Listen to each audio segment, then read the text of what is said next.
జీవితాలను నింపి నడిపిస్తున్న దేవునికి కృతజ్ఞత చెల్లిస్తూ అన్ని రంగాలలో మనల్ని ఆశీర్వదిస్తూ అబ్రాహాం సంతానంగా అబ్రాహాం ఒక కుమారుడు కుమార్తెగా భూమి మీద జీవించడానికి దేవుడు అనుగ్రహించిన గొప్ప కృప దేవునికి మహిమ కలుగుగాక. హల్లెలూయా. చూద్దాం సామెతలు 14వ అధ్యాయము 26వ వచనం చూద్దాం. యెహోవా యందు భయభక్తులు కలిగి ఉండుట బహుధైర్యమును పుట్టించును, అట్టి వారి పిల్లలకు ఆశ్రయ స్థానము కలదు. యెహోవా యందు భయభక్తులు కలిగిన వారి బిడ్డలకు లోకంలో ఉన్న విలువ, విజయము, స్వస్థత, సంతోషము, సమాధానము కావలసిన ప్రతివి చాలా గొప్పవంట. 27వ వచనం చూద్దాం. యెహోవా యందు భయభక్తులు కలిగి ఉండుట జీవపు ఊట, అది మరణ పాశంలో నుండి విడిపించును. జీవపు ఊట, జీవము దేవునిది. హల్లెలూయా. నిత్య జీవము మన జీవితాలలోకి కావలసిన ప్రతిదాన్ని సమకూర్చి అద్భుతాలతో ఆశ్చర్య కార్యాలతో మరణం నుంచి తప్పించే సామర్థ్యత దేవుని యందు భయభక్తులు కలిగే సామర్థ్యత. దేవుని యందు భయభక్తులు ఎప్పుడైతే కలుగుతామో మన బిడ్డలకు ఆశీర్వాదాలు అంచెలంచెలుగా దేవుడు అనుగ్రహిస్తాడు.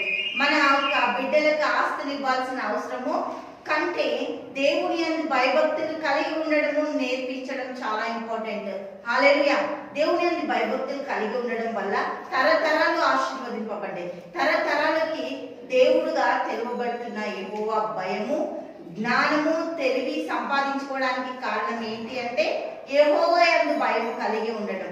దేవుని భయము మన జీవితాలకు చాలా ప్రాముఖ్యం. అబ్రాహాము భయపడినప్పుడు దేవుడు ఇసాకును ఆశీర్వదించిందంట. ఇసాకు భయపడినప్పుడు యాకోబును ఆశీర్వదించిండు. యాకోబు భయపడినప్పుడు యోసేపును ఆశీర్వదించిండు. దేవుని సన్నిధిలో మనము ఎప్పుడైతే వణుకుతామో, దేవుని భయము ఎప్పుడైతే మన జీవితాలకు హల్లెలూయా మనము అలవర్చుకుంటామో, ఆ భయం ఆ భయంలో నుంచి మనకు ఆధిక్యతలు, ఆ భయంలో నుంచి మన జీవితానికి ఒక మార్గాలు దేవుడు మనకు అనుగ్రహించిండు. దేవుడికి మహిమ కలుగుగాక.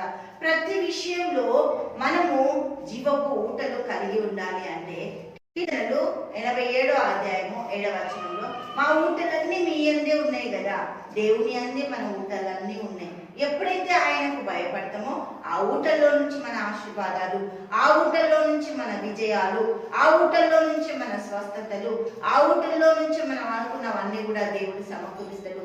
భయము దేవునిది, మన తరతరాలకి పాకాలి. హల్లెలూయా. దేవునికి మహిమ కలుగును గాక.